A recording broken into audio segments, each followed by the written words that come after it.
Assalamualaikum warahmatullahi wabarakatuh. Pertama-tama, mari kita panjatkan puji syukur kepada kehadirat Allah Subhanahu wa Ta'ala atas nikmat yang dianugerahkan kepada kita semua, sehingga kita diberi kenikmatan yang berupa kesehatan jasmani dan rohani, sehingga saya bisa membuat video pada hari ini.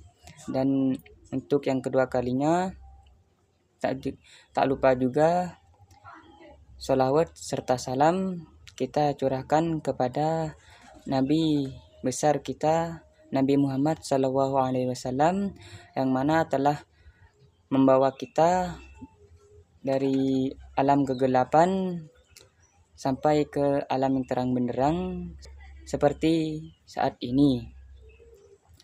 Baik, tanpa berlama-lama, langsung kita mulai.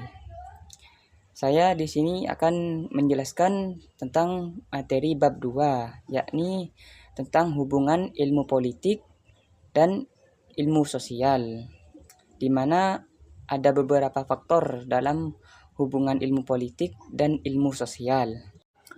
Yang pertama, yakni sejarah. Ilmu politik memiliki hubungan erat dengan sejarah dan filsafat, di mana sejarah menyediakan data dan fakta untuk menganalisis politik. Para ahli sejarah hanya berfokus pada masa lalu, sedangkan para ahli ilmu politik berfokus melihat ke depan untuk menemukan pola perilaku politik yang dapat membantu memproyeksikan masa depan. Dengan mempelajari sejarah itu, kita dapat mengetahui masa lalu dan apa kesalahan kita yang terjadi di masa lalu agar tidak terjadi di masa depan, seperti memahami revolusi dan peristiwa politik yang terjadi. Dan yang kedua, yakni filsafat. Secara rasional dan sistematis, filsafat dan ilmu politik memiliki hubungan yang sangat erat karena sama-sama mencari jawaban atas mengenai fenomena alam dan kehidupan manusia. Filsafat politik sebagai bagian dari filsafat, di mana berkaitan dengan etika dan norma-norma yang baik dan buruk, serta pertanyaan mengenai tujuan negara dan sistem pemerintahan yang ideal. Yang ketiga, yakni sosiologi. Sosiologi membantu para sarjana ilmu politik untuk memahami struktur, susunan, dan pola kehidupan sosial berbagai kelompok dalam masyarakat. Dengan teori sosiologi, mereka dapat mengeksplorasikan bagaimana stratifikasi sosial mempengaruhi dan dipengaruhi oleh keputusan kebijakan dan perubahan sosial, seperti misalnya buruh tani dan petani. Dan untuk yang keempat, antropologi.